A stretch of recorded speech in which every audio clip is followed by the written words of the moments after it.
ये है हमारी वोल्वो की मशीन है। ये देखिए, ये देखिए एक बंदर की तरह, ये देखिए, कूद जा कूद जा। ये बहुत ही खतरनाक है मशीन।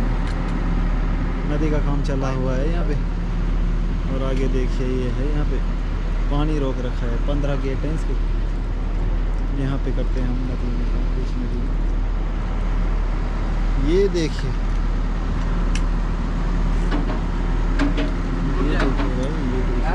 चैन को टाइट किया जा रहा है।